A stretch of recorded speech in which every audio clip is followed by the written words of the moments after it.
let's go ahead and take a look at the agenda today. So, and hopefully this will help you understand how we will basically use the time that you've given us in terms of helping you understand what Autotask Endpoint Backup is.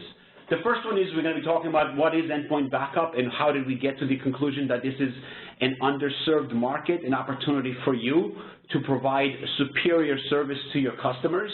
We'll talk about how is it different both for you as well as to your customers. We'll talk about the capabilities of backup because obviously that's the heart of the application and what will it do. But we're not going to stop there. What we want to do is demonstrate to you how simple, easy, and effective it is in terms of both the management aspect as well as the delivery of that service. Then we'll come back. That portion of the presentation will be delivered by Welch, who's joining me, and he will do the technical demo of the presentation today. Then we'll come back to myself. We'll talk about the final benefits, and then even including implementation services that we offer, and of course, questions and answers. So by now we've had well over 1,000 calls that we've been actually talking to both end customers as well as managed service providers, and through those conversations we really wanted to understand what are the solutions that exist out there in the marketplace around endpoint backup and how service providers are dealing with those issues.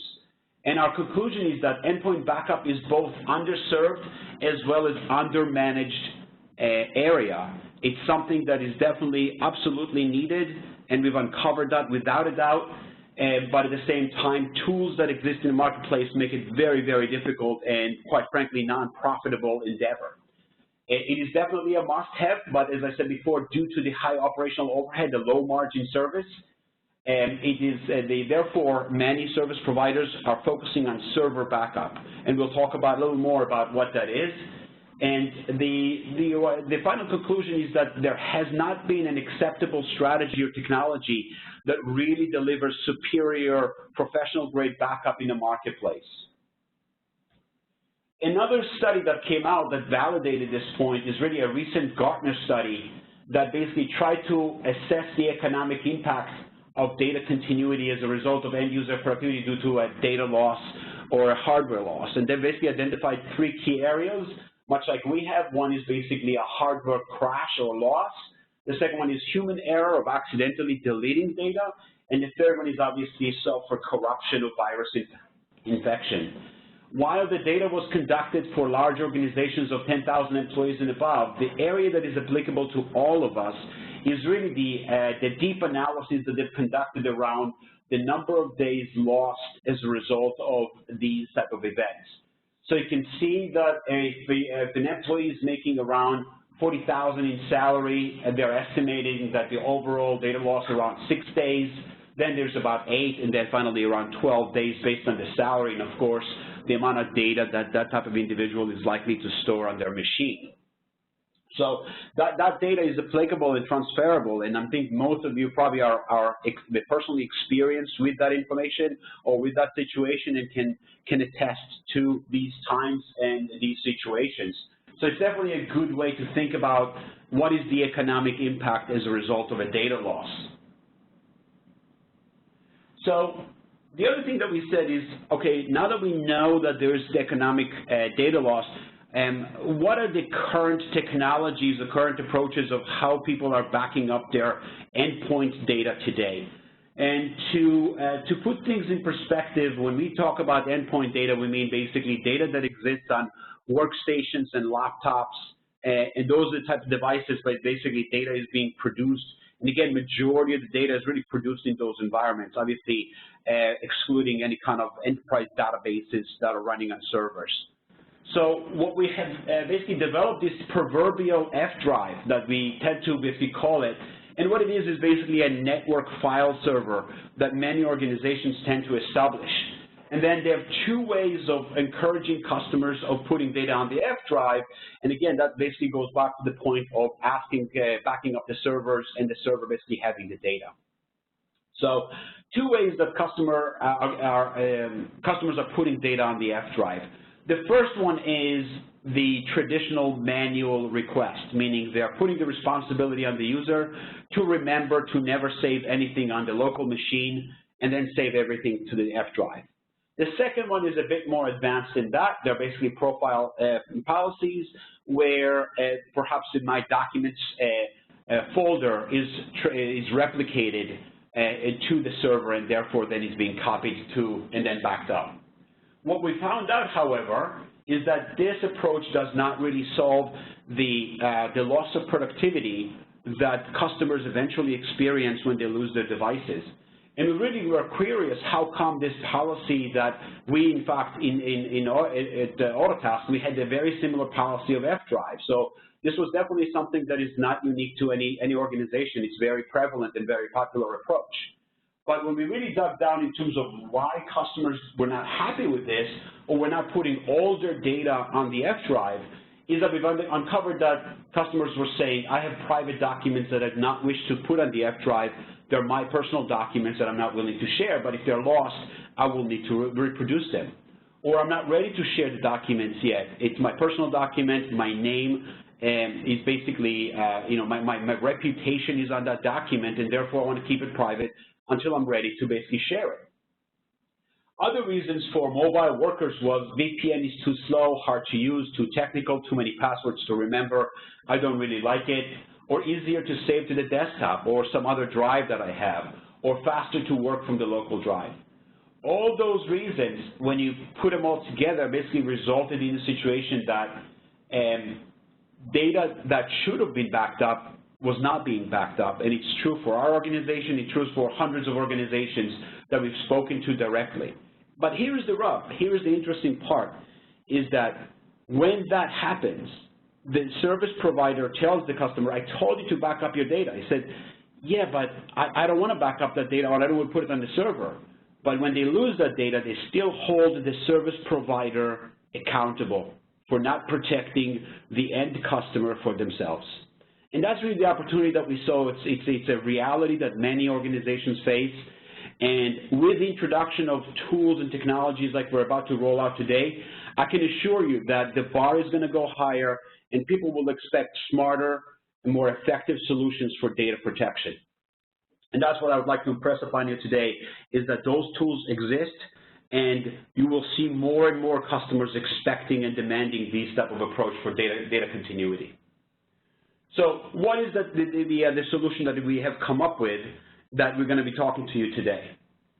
So Autotask Endpoint Backup is a purpose-built, fully integrated cloud file and folder backup solution. And it does two things, and it does two things really well. One is it minimizes the service provider costs that are associated with provisioning, deployment, monitoring, management, billing, and reporting. Basically, all the operational overhead that you're dealing with on a daily basis for hundreds and perhaps sometimes thousands of devices, we've basically decided to fully automate those operations for you so you can effectively and profitably deliver this service. But at the same time, the number one thing that we have seen from backup solutions out there is that the business continuity of these solutions on the endpoint is inconsistent at best, because when the agent fails, there's not an effective way of letting either the user know or the service provider know that that service is stopped. And that was the second point that we set out to solve, that we have to provide a better business continuity for data backup. And that's exactly what we did, and we hope to demonstrate that to you today. The other question that you probably will have, as I would have, is this a new technology? Did you write this thing from scratch, or is it something robust? And I can tell you that the technology comes to us from a company that we've acquired a little over a year ago called Sooner. And they had this technology as a private label, that as an OEM technology that they were basically licensing. And it's definitely battle-tested technology. We actually have right now over 120,000 active users using this technology. And you can see the capability that it has, which is continuous backup. What it means is that as soon as a file changes, that file will automatically be backed up as long as you have an internet connection. It obviously addresses both Windows and Mac systems. It has automatic versioning, so as you create new versions, older versions are retained as well. Bandwidth management based on time of day. File type filtering that allows you to obviously back up the right type of data as opposed to all the data. Again, that speeds up the backup process. Support for map drives and NAS devices, or types of devices that are likely to be connected to an endpoint. It obviously supports the backup of both email as well as database files. And it has obviously a web access for all backed up files. So both your customers can perform a self-help restore of a file, or you can do that fully automated yourself without the customer ever needing to interact with the system. We can obviously fully roll back to previous versions, as well as restore and download to a different location. And obviously the part that we believe that is unique and special in this is the deep integration that we've added to both our PSA technology and our RMM technology. And I think those are the two that both simplify and reduce the operational overhead for you, as well as deliver superior backup experience for your customers. And of course, last but not least, you serve different industries, whether it's financial, educational, legal, and they require certain standards such as HIPAA and SOC 2, and those are the things that we also make sure here. And again, the service, as I said before, because it's so robust, it comes with these certifications, and we can sign, and we have signed BAA agreements on your behalf for your customers. In summary, the capabilities of backup are very robust, very mature. It's continuous backup. Again, as long as you have internet connection, you don't have to worry about it. It's fully automated service, and in certain instances, the customer has never had to interact with the service at all. All they need to know that the data is being backed up, and it's standards-based. HIPAA, SOC 2, BAA, all those obviously are being check-marked. Now, this slide right here is really the benefits that are delivered to you, because this is really where we uncovered that service providers spend most of their time when they're delivering IT services, managed IT services to their customers, which is multiple logins and multiple screens and multiple portals. And it always pains me when I go and visit a customer and they have 4 and 5 portals, and they have to remember and log into every single one of them 24/7 or whenever the customer needs help in order to resolve the situation. So that's something that we immediately said that's really where we have to start, is simplify and streamline the movement from one technology to another, from one login to another, so the application does what the customer wants it to do from a business process perspective. Because of these systems being separate, the second point is that there was always discrepancy in terms of how the data was stored and managed between the RMM and the PSA and the backup. They were all having different asset data. So what you need is single point of truth that all had the same data all the time. So that's the second one. The third one that we saw is that backup technologies may be very good at backup, but they lack the intelligence that an RMM provides about the device that they're backing up. So for example, if it is a server, the uptime of a server is quite different than it is about the endpoint, such as a laptop. So intelligent monitoring with RMM adds that added layer of intelligence, and therefore you can put smart monitors, smart alerts that takes into account the nature of the device and when to basically turn it into a ticket. Ultimately, we deliver these services because we run businesses. We want to monetize the time that we do. We invest time and resources, and we want to run our businesses effectively, and contract clarity is paramount to running these services profitably. When that data is clear, whenever you dial up, whether it's storage, whether it's devices, you want the cost and price to automatically be adjusted, as opposed to one more thing that you have to remember after 2 o'clock in the morning that you need to do something like this. And again, that's something that we wanted to automate. Then we want to look at how technicians today work with the technologies in front of them, what are their daily tasks, and how can basically introduce a workflow that follows the way technicians think. And ultimately, the last one is unified analytics. And that's basically the backup service is delivered in conjunction with other services. And what you need to have is the ability to understand and analyze what else a given customer is consuming from you in a unified environment, and how does that impact customer profitability, service profitability. All those are critical aspects of that nature. So at this point, what I'd like to do is, rather than talk to you about this, really pass it over to Evan, who's going to walk you through the product and demonstrate to you all the capabilities that I've told you about, okay? And as you watch the demo, I want you to really keep in mind 3 key questions that we really narrowed down. Any backup that calls itself a real backup really needs to answer 3 key questions very quickly. The first one is, a customer should be able to call you, and you should be able to very quickly and effectively answer these 3 questions almost instantaneously. The first one is, do I have my device backed up? I lost my device, I just got a virus, I just deleted a whole bunch of data. Do you have a backup for this device? That's really the first question that they're going to ask you. The second one is, when was the last successful backup? Meaning, how much data did I lose from the last successful backup to now, so I have an understanding of what am I losing? And the last one is, can you help me get my data back? And that's really the essence of any effective backup, is answering these 3 questions for hundreds, if not thousands of devices effectively and with a click of a button. And that's really what we are set out to do, is answer these as well, of course, as many other operational questions to help you run a profitable backup business. So with that, I'm going to go ahead and pass the control over to Evan, who's going to go ahead and basically walk you through the demo portion of this presentation. All right. Thank you very much, Moshe. You could send over the presenter.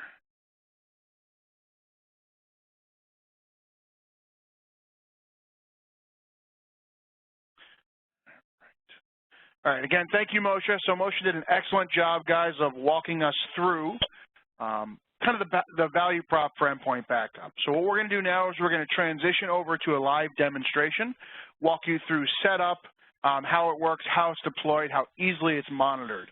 And we always like to start our demonstrations by going to really our single source of truth here at Autotask, which is our database, right? So our backup file, our dashboard. So what you can see here, this is a dashboard tailored specifically for endpoint backup. A lot of really powerful information on the screen. I have my closed AEB deals, so my backup deal is closing this month. Any alerts that I might have for monitors, and we're going to return to both of these in greater detail in a second. Anything coming up to be closing, so deals that I have in the next month that might be closing. You can see here, one is just a managed services addition, one is a brand new install. Unified analytics, as Moshe talked about, really, really important. Very simple example here, but just my current and previous month posted revenue for our backup service. So when you really think about this, you can combine and compare this with your endpoint managed services, your monitoring managed services that you provide as a whole, along with endpoint backup, and really get that full picture of profitability. I also broke out here our profitable accounts by AEB, so you can see our percentage and total dollar profit. Breakdown of revenue and cost per customer for the year. And then this is part, again, the AEM, it's devices waiting review. So I have here also devices that might have had it installed or something changed that I know I have to review or flag for contract compliance. So we're going to start out with a very simple and very important workflow, and that is the provisioning workflow. Right from here, you'll see I have a live link to provision the backup team. When I select that live link, it actually opens up, and it went on my other monitor here, our endpoint backup manager. So it logged me in. You can see up here I'm logged in. You can see it brought over the details of the ticket, opportunity closed, what I need to provision. It automatically populates for me my team name, very important. I'm going to go down, I'll just put in I need my 10 devices. What you'll notice once I hit that, we get included storage. So we get 100 gigs of included storage right out of the box. I'm going to add the extra 500 gigs of storage, and I'm going to set their invoicing period for monthly. So as we scroll down here, you'll see there's a couple options. One, a 14-day trial. If it's a new customer, we want to demonstrate the efficacy or how important this service is, we can flag them for a 14-day trial. You will not get billed for that. Once the 14-day trial comes up, you can disable the team if you want to, or you can enable it and start the billing right through Autotask. Backup notification email address. So this allows you to set a unique backup email per team. We highly recommend that you take advantage of our advanced monitoring, which I'll show you in a little bit, instead of having to rely on email and notification every single time an issue comes in. The power of relying on AEM and Autotask is you can customize those notifications, customize who they go to, when, and maybe there's an escalation process as well. Next, you'll see down here, very important, our team representative.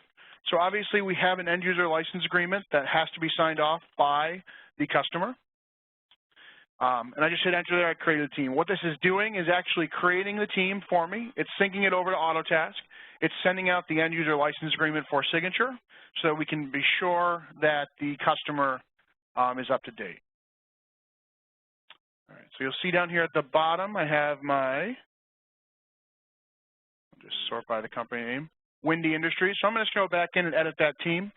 I hit enter instead of hitting tab. I apologize, guys. I want to show you the contract clarity that Moshe talked about as well. All right, so the team is coming up here for me. I'll close my little yellow bar there. What this is doing is bringing up the team I already created. So you can see here, it built the contract for me. It's mapped to the PSA. I can choose the start and end date of my contracts as well. But you can see here, it went over. It's got the account ID, so it's mapped to the team in Autotask.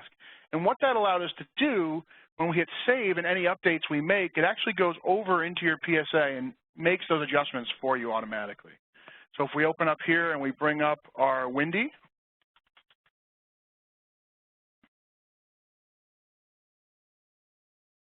and we click into our contracts, you'll see here Autotask Endpoint Backup. So I'm just going to click on that to open it up. And what you'll notice on the Services tab, that it's added those services for me, and it's also put in the units for me, the 10 and the 50. What's really powerful about this, and it's really what's powerful about the Autotask contract management, is as I make changes and make adjustments, it's going to automatically take care of that for me as well. So I'm going to look at AXA. It's a customer we've been testing with a lot here internally. And we'll go to their contracts. You can see here some adjustments being made on the dashboard. And then what you'll notice on our services page is a whole long history of those audits and those adjustments. So we no longer have to worry about sitting at the end of the month with a spreadsheet and updating usage counts. This will automatically flow through your changes right from here. So that workflow as well for provisioning, I'll go back and kind of talk about that, works not only for new customers, but for existing. So I could easily just have a closed deal here for adding 10, 15 devices. When you hit that provision for an existing team, all it's going to do is bring up the team, bring up their edit page with their devices already synced, and how many they have, you just increase your units, hit save and close, and it takes care of the rest. That updates their contract to make sure your bills are current and up to date. All right, so we're going to head back over to the portal. So you'll see here on this tab, we have the team created. So we're going to take a look at capital cars. We're going to walk through and do a deployment scenario for capital cars. Now, really important, there's two ways to deploy, automatic and manual, and both are available to you. The first and most important thing we want to do is go right into our managed team. What our managed team allows us to do is set our defaults and configurations. So we're going to start right over here on the right. You'll see here I have some defaults preset. I can come in here and set user storage, country, time zone. I can change these around as I need to and hit the save button. The backup folders, again, instead of having to go to every single customer and set backup paths, I can actually come in here and adjust, modify, change, and add different documents and reports. So I'm going to add in a desktop folder here. You can do absolute paths like you see at top with the reports or with my work in progress, and you can pick from predefined any profile, any documents, any downloads. You have these for both Windows and for Mac. So we have the Mac support for the OS environment and Windows support as well. Once I hit the Save button here, I would then next switch over to deployment. So deployment, you can see there's nothing found. I'm going to come in and configure my deployment. You can see up here the entity of a team key. This is really vitally important for rolling out backup. When you generate the team key, just a simple click of a button, this key sets the authentication and the encryption so that the agents can automatically be deployed. And I'm going to show you that next. I have on automatic device approval always, and you can see there's little cheater boxes here to help you know exactly what these different settings mean. And I'm going to put in my default domain, in this case, our Autotask domain.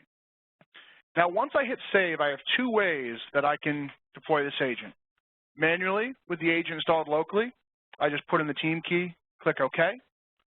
I'll drag over my status bar here so you guys can see it. And the version was installed. It just popped up on my desktop here.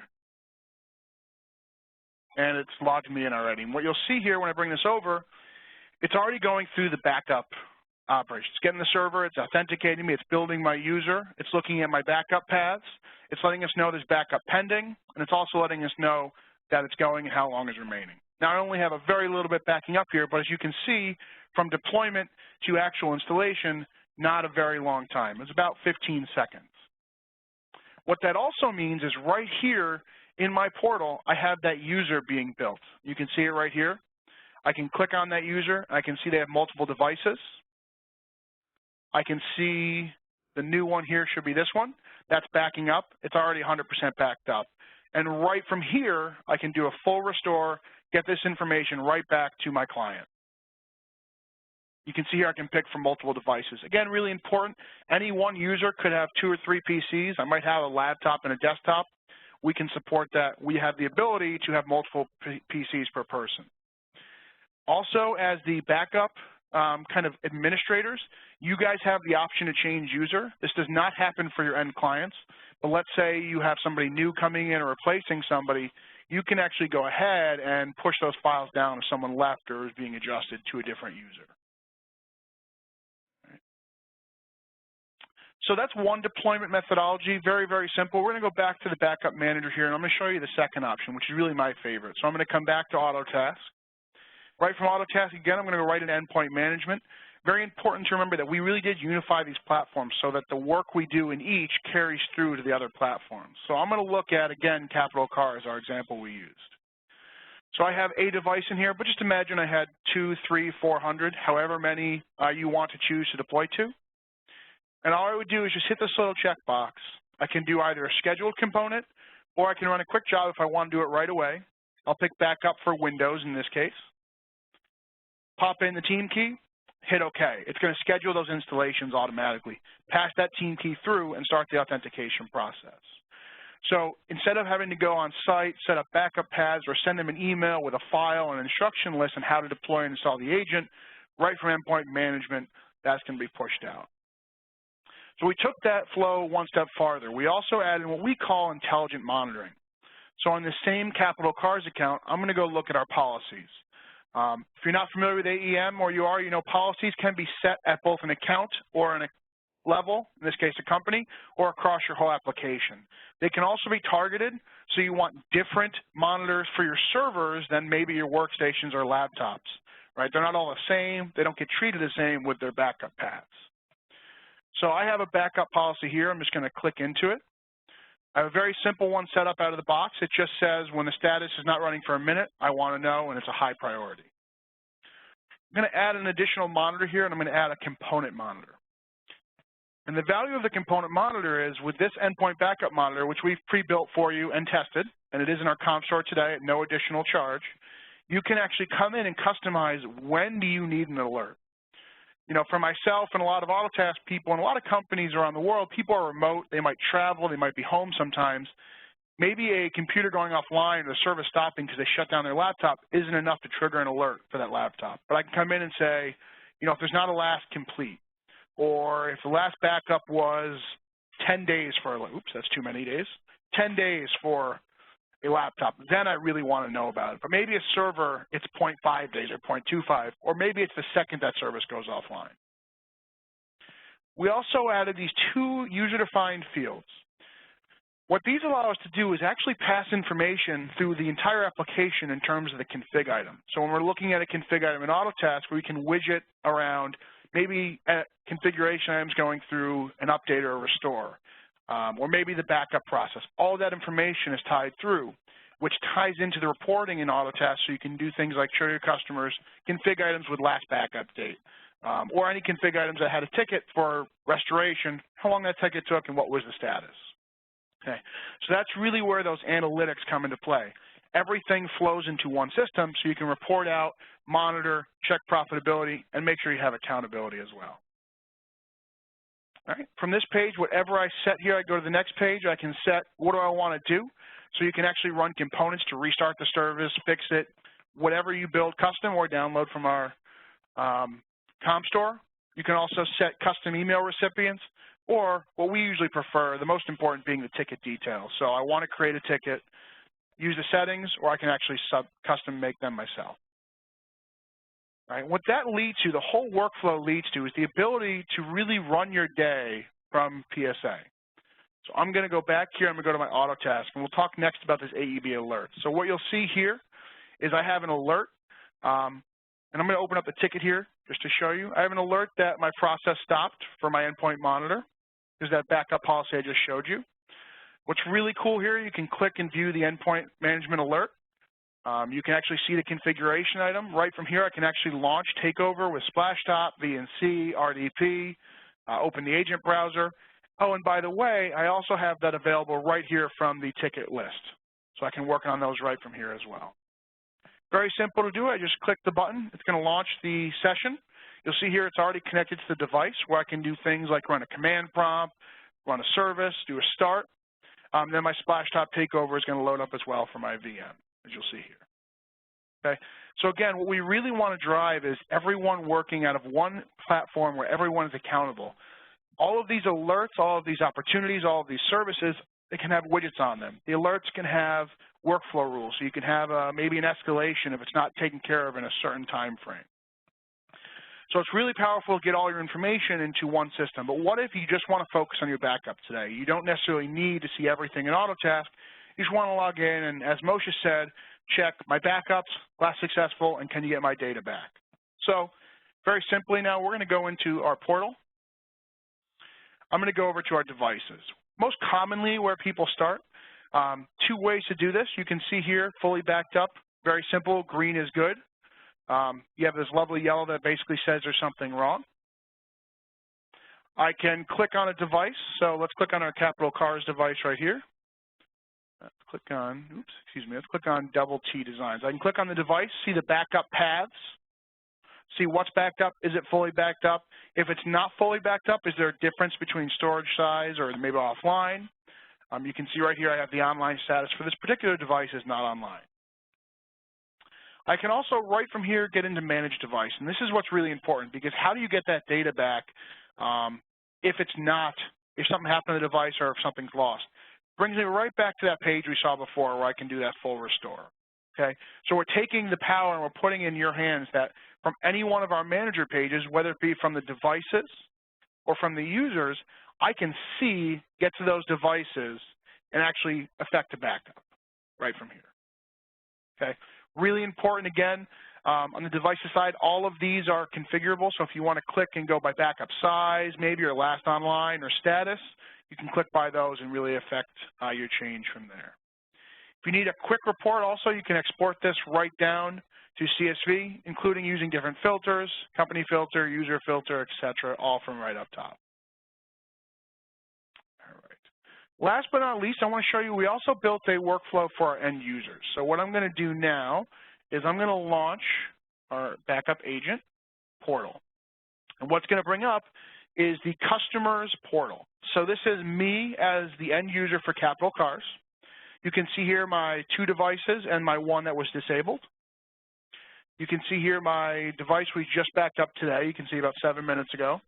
I myself can click on my device. I can go into work in progress. I can go into reports, and I can actually download individual files or get to the previous version should I need to. I can also do a full restore if maybe I just messed something up and deleted a whole folder. I can do a full restore right from here, and I can get to those previous versions. Now, these versions are saved for 6 months. The versioning does not count against the storage quota. Really important to remember. These are really designed to help with the dreaded crypto virus. So every time you save a file, we're going to make a version. We have a versioning engine for that 6-month period so that your versions are saved and up to date, and you can revert to any of those available versions to a point in time. Obviously, as I just updated this one, backed it up, I don't currently have any versions available to here.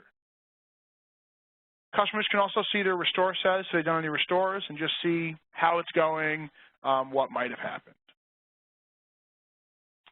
All right, so I'm going to log out of here. All right, so that's going to take care of it for our demonstration. We will be around again. I'll be on the end of the call for questions. So what I'm going to do now is pass it back over to Moshe, so Moshe can go through the rest of the presentation. Moshe, I'm going to pass it all back to you. Thanks, everyone, for being here with us. Thank you, Evan. That was really good. That was really effective. And guys, I hope you paid attention to the questions that we posed before the demo, which is, do I have a backup? When was the last backup? And can you give me back my data? So that's really where we wanted to focus on. And of course, we wanted to also provide you with the automation you wanted. So what I want to do now is I'm going to go ahead and share my screen and just really recap the benefits that we are seeing here, both for you as well as for your customers, okay? The benefits to you is that our pricing and our approach is reseller only. Unlike other vendors that provide backup, we do not publish prices. We do not sell to end users. This is yours and yours only. The second one is you set the market price. That it can be part of your managed service. It can be part of your endpoint deployment package. However you see fit, this is totally up to you. It's definitely one of the most managed, automated services in the market today. We are yet to see anything that even comes close to the level of automation that we put in here, both on the RMM side as well on the PSA side. And definitely through that integration, it gives you the best margins while delivering superior managed backup to your customers.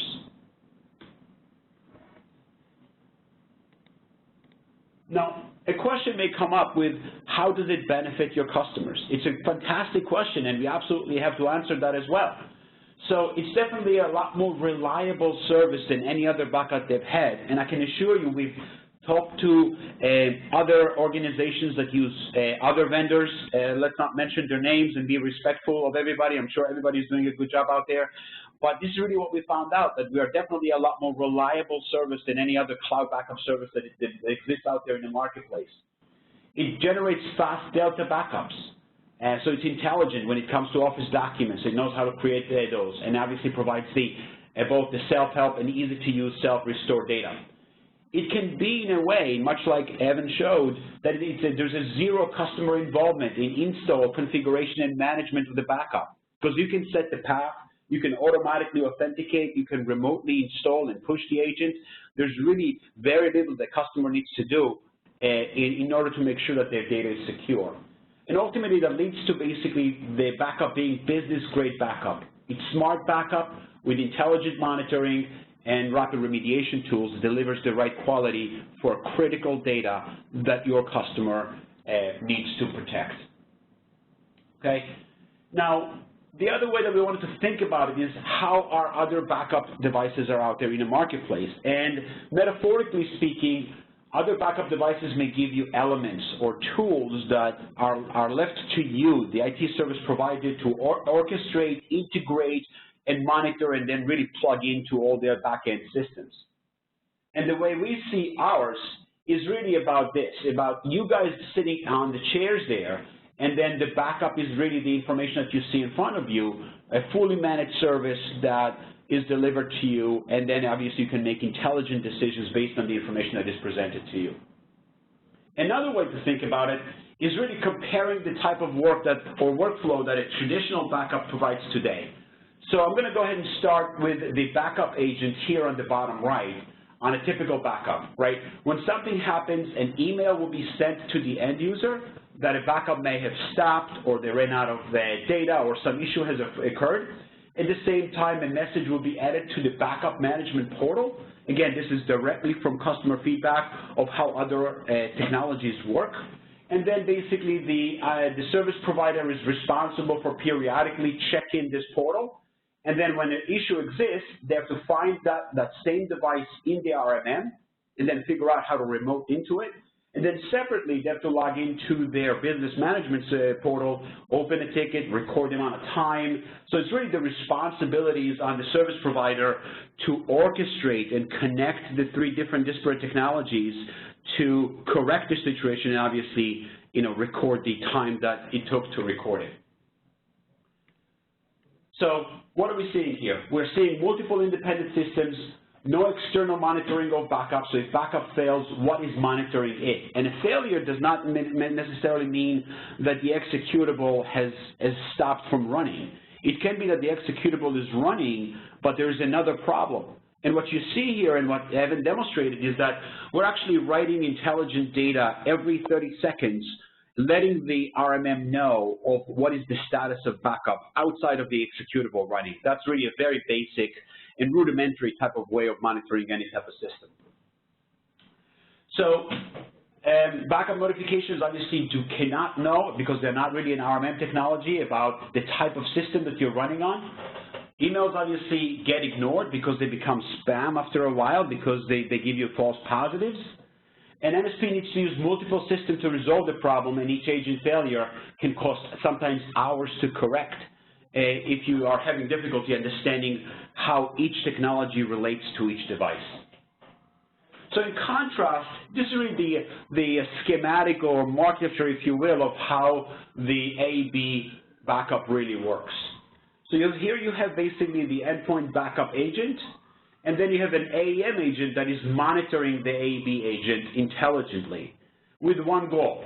Basically, the goal is it's asking the question, and the question is, should a ticket be created in Autotask PSA given AEM and AEB endpoint information? So it combines the intelligence of the two technologies and always asking the question, should we elevate this to a ticket? If the answer is yes, at some point a ticket like the one that you see here may be created in the PSA, which is a user named Joe, is the CEO, has a MacBook with a non-functioning backup. Okay, so that's really the ticket, the type of ticket that Evan showed earlier that can be created inside the PSA. The power here is that that ticket now obviously has all the power of Autotask, which is PSA, workflows, notifications, and so forth. So automatically, an important notification goes out to all relevant resources that this ticket now has been entered into the system, and obviously there's a direct link to the endpoint itself, like Evan showed, and literally with the click of a button, you can remote back into the endpoint, again, not having to figure out what technology you're using and which device and how does it called in System A, System B, and you can immediately remediate that problem. So something that could have been a catastrophe of data loss and you not knowing that weeks after, you can literally remediate that when you know it. All right. So obviously we are orchestrating here multiple things, and what we want to do is make sure that you're successful. Should you choose to consider AEB, we obviously offer also implementation services. They're delivered through interacting webinars, one-on-one consulting calls. Obviously, it's flexible schedule to meet your schedule and your time. And the objectives that we set for this implementation, again, it's an optional one, and should you choose one, we definitely would be happy to work with you, is in the provided training, you need to quickly deploy backup. This is really critical for us, that it's about the success. It's about the results. It's not about the technology. We will set up the connections with Autotask and RMM for you and with you, and obviously the objective is for you to realize the full benefit of the unified platform. Okay? Most of all, this is a dedicated one-on-one consulting session, because your success around such a mission-critical process is really critical to us. Obviously, from a system perspective, it's simple, it's scalable, it's SaaS, it's 100% cloud, so it's accessible from anywhere, and we're very proud of our uptime record of all our systems. We own the data centers, we own the IP, and this is definitely something that we strive to deliver the mission-critical service that we basically are proud to call ourselves. So benefit summary from an MSP perspective, obviously it's a dedicated AEB portal that is specifically dedicated for service providers such as yourself. It's automated service delivery, so obviously there's low overhead on your team and on your time, and it's obviously integrated monitoring and support, so you don't have to remember to go into another portal for your routine operations. It is absolutely the right way to deliver mission-critical backup, and it's done right in the sense that it's continuous monitoring, and the customer needs to know that they're protected. They don't need to know how. And ultimately, it results in higher margins and low operational costs, and obviously gives you the profitability you need for the critical systems that you need to deliver. So definitely, I hope that we were able to impress upon you the state-of-the-art backup for end users, the cost-effective way that we can deliver this through the use of our technologies, and obviously a great revenue opportunity for you to add to your managed services. With that, I'd like to go ahead and pass it back to Rebecca, And thank you for your time. And at this point, we're going to open the floor for any questions. We certainly are, Moshe, because we've got hundreds. Well, maybe not hundreds, but we have a lot. Whilst you and Evan have been presenting, there have been literally dozens of questions come flooding through the Q&A. So thank you to both of you for a really informative and detailed webinar. I know it's not easy to get everything done in the short time frame, so I don't want to waste any time if we can move straight into the Q&A.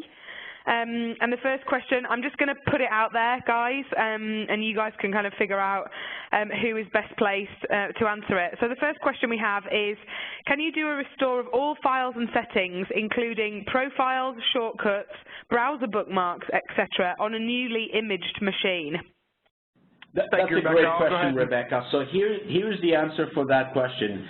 So we definitely were looking into that. So to be clear of what we do, and at the same time to be clear of what we do not do, okay? We are not a bare metal backup environment. Bare metal traditionally generates terabytes of information on images, and if you think about endpoints, 90% of that image is consistent among all endpoints. So we decided that that's not really where we want to be, because those normally require appliances, and if you store it in the cloud, it sometimes can take hours, if not days, to download.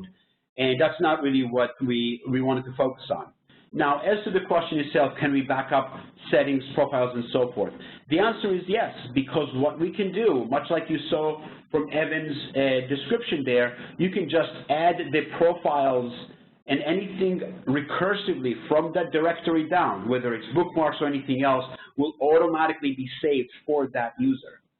So as long as the information can be represented in the form of a file and you know where it is located, we'll automatically back it up. Obviously, we have about half a dozen or so reserved names, if you will, like My Documents, Profiles, Desktop, and so forth, that you can automatically back up, and anything that recursively exists below that will automatically be backed up as well. So the approach that we recommend when restoring the system upon a loss is that you have a generic image backup for an endpoint. That's exactly what we do here at Autotask. So if I need a laptop, I get a generic laptop with a generic image, and then on top of that, I just download my profile on top of it. It becomes my machine. It is really a cost-effective, both from a storage perspective as well as performance, that I don't have to remember multiple images from my endpoint, because all that information is generic. Now, that is not the case for servers, and I do not want to misrepresent. Servers are different because they run enterprise applications like databases. There's a lot of settings in different locations. So for servers, you absolutely need image backup. And for those, you definitely should consider more of a BDR type of solution. Great. Thanks, Moshe. Next question, which is one that you, I think, can also answer, if you don't mind. This is from a customer of Autotask Workplace. So we already utilize the backup feature in Autotask Workplace. Hopefully that functionality will remain, question mark. It's a good question. The foundational technology of the backup within Workplace is pretty much similar to here. Obviously, it lacks the automation and the deep integration that we've done here with the RMM and PSA. We are considering in terms of what the future of that technology is, because now that we have a dedicated roadmap for backup, it is something that we have to revisit in terms of, like, do we want to maintain two code bases or one? As we find out more in terms of where the future of backup is, and we obviously are getting already plenty of great information in terms of what else can we add to the backup to further automate what we already have done, that's probably going to dictate the future of backup within Autotask Workplace. So at this point, I would say that if you already have it, you probably will do what we can to grandfather those customers, but from a go-forward basis or new customers, that's something that at this point is a question mark for us. Okay, great stuff. Evan, I've got a couple of questions for you, if you don't mind. Sure. So, does AEB support zero-knowledge encryption so that only the customer can decrypt the backup data? Absolutely. Great question on security. So we do utilize 256-bit encryption both in transit and at rest. There are no Autotask employees who have access to any of the data. It does utilize rotating encryption keys, so your information is safe. That's why, as Moshe talked about earlier, we're able to sign those BAA's HIPAA compliance audits. We also every year go through a SOC 2 audit as well, which will detail the security procedures within our environment. Very important to notice, too, on the security side, our data is stored in geo-redundant data facilities. So we do have a backup site ready and available should anything catastrophic happen at the main site. Great stuff. Thanks. I'm sure that'll put a lot of people's minds. One thing I would add to that, because obviously this is an important question that we see it often with regards to security in general, is that we have a security architecture document that we would be more than happy to provide to those interested. So that's something to keep in mind if that's something that you would be interested in understanding of how we manage our data, what are the procedures and processes like Evan outlined. We have a document that we can share with you as well. Great, thank you guys. Another quick question, Evan, for you. Does it utilize VSS snapshot for backing up open files? That's correct. We do for certain files. One of the most common is the PST file. We do utilize VSS. We do also have some best practices for additional database file types and how to best store those and keep those up to date. And we go through all of that in the implementation process Moshe talked about. But yes, we do utilize VSS for certain file types for open Delta backups. Okay, and do users have the ability to restore their own files, Evan? Correct. The end users can restore their own files, and you can also do it at the MSP level. Depending on whether or not you want to instruct them, walk through it with them, we're working on some internal videos to kind of demonstrate to the end users how easy it is. Really customizable to whether or not you want to show them that and walk them through it, or keep that entirely in your domain. Okay, great. Thank you. Another question to do with dedupe and compression of files. So 2 questions here. Does AEB do dedupe and compression of files before or after the files are backed up? And does this happen on the endpoint or somewhere else? So great question. We do not do any compression from the agent itself. We try to make the agent as light and unobtrusive on the end user environment so it can run silently in the background. The files are not deduped in terms of a team, so if 2 people have the same file name, they would have 2 different copies. We do, however, handle, obviously, on our back end, deduping in our data centers, but it's not handled by the agent itself. As far as the storage, again, those versions do not count against your file storage, so if you have 20 versions, 30 versions, people are working on that file and it's getting backed up, that will not count against your storage allotment. Okay, and is the backup agent supported on other operating systems, so Mac, Linux, etc.? So at the moment, we support both Windows desktop and server, and also Mac OS desktop and server. At this time, we do not have support for a Linux backup agent. It's definitely something we were talking about, and as Moshe and myself as the product managers are always looking at the data to see popularity of that particular agent and what it would look like. So right now it is just Windows, Windows Server, Mac, Mac Server, but it's definitely something we're aware of looking forward to the future. Okay, great stuff. Is there any limitation on the size or types of files which can be backed up? There is no limitation. We can take any file size, whether or not it's 1 gig or 100 gigs. No file type limitations either. They will all come up and be backed up into our cloud environment. The only thing is we do not support hidden files directly out of the box, but every other file type, unlimited size or unlimited number, can be backed up to the cloud.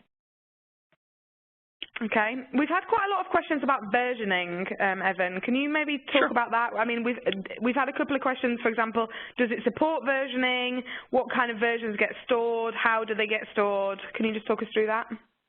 Absolutely. So every single file gets versioning, and basically our versioning engine as a continuous backup, anytime a file is changed, there's going to be a version created. Those versions are kept for 6 months. The versioning engine, I'll kind of walk through with you, works on a timeline basis. So as a version is saved for the first hour, every single version of that file is kept. So if you work on an Excel document 40 times, you'd have 40 versions for that first hour. After that, it's the last version of each hour for the last day, last version from each day for last week, last version from each week for the last month, and the last version of each month for 6 months. And that 6 month, again, included free of charge. Also with that, deleted files as well will be kept for 6 months. So if they delete something accidentally, they delete a folder, you'll have 6 months to recover that as well. And that takes me into the next question, whether data retention periods can be defined. At this time, it is 6 months. It's actually something that is on our prioritization roadmap, so we're kind of working through that process now, Moshe and myself, for longer retentions. Right now, it is set at 6 months. It is not customizable. Okay, great. Thanks, Evan. Yep. We've had some questions about, I think people are sort of not too clear on whether you need Autotask PSA and or AEM in order to run endpoint backup. Can you just maybe go through and explain how exactly that works? Yes, absolutely. So the short answer is no, you do not need the RMM or the PSA to use the Autotask endpoint backup. But obviously, as you have seen here, we absolutely see great value for, especially for service providers, managed service providers, to integrate the endpoint backup with those systems. And that's really where the majority of the work has gone into, because the backup was so robust that really the next step for us was to how do we automate it? How do we make it really affordable and operationally efficient so it can be a profitable service for managed service providers? So to answer the question shortly, no, you do not need to, but it's definitely something that we highly recommend it for managed service providers. Okay, and can you also talk a little bit, Moshe, about what the endpoint backup agent looks like on the target server? We've had quite a few questions about that. Like, is it white labeled? Can MSPs brand it with their own logos? How does that work? Right. So the agent is very light. It, as Evan said, it basically can be installed either on the Mac or the Windows operating environments. It is not white labeled. We pretty much control the overall general appearance of it, but there's a co-branding options that you can do with it. So you can add some of your branding capabilities onto that. But again, I mean, our goal was to make it as light as possible, as hidden as possible from the end user, because we've heard quite a bit of customers asking us to say, can you even make it basically non-intrusive as possible so the customer doesn't even know that the agent is there. For those reasons, we have not really invested heavily in terms of branding the agent and making it really fully robust, because again, backup is very rudimentary, and we pass all that information into the portal, into the management portal, which really is run by the service provider, where all that capabilities, including restore, are being done through there. Okay, and this is something that I think you covered in your presentation, Moshe, but we've had a question about the tying in with AEM and PSA. So one of our customers has written, we have AEM and PSA. I noticed that it looks like it associates the machine directly to a user. Is this machine and user association then leverageable in AEM and PSA? If you could maybe just cover that again. I'm going to pass it on to Evan. I don't know if Evan, if you know it offhand. I'm not 100% sure, so I would not want to speculate. Absolutely. So I'll take that question, Rebecca. The association can be made. So I have it set up in my database as the configuration item assigned to contacts. They don't have to be. Once they're assigned, the reporting I spoke of with device management can be then looked at on a user-by-user basis as well. It just depends on your setup and deployment. Okay, and Moshe, you talked about implementation. Was it Moshe or was it Evan that talked about implementation? Yes, I think it was you, Moshe. How people get in contact with us with regards to scheduling a one-on-one consulting session and how that exactly works? So the best place to always start is with your account representative. Please let them know that you're interested in implementation services, and our head of implementation basically will contact you. Depends on geography.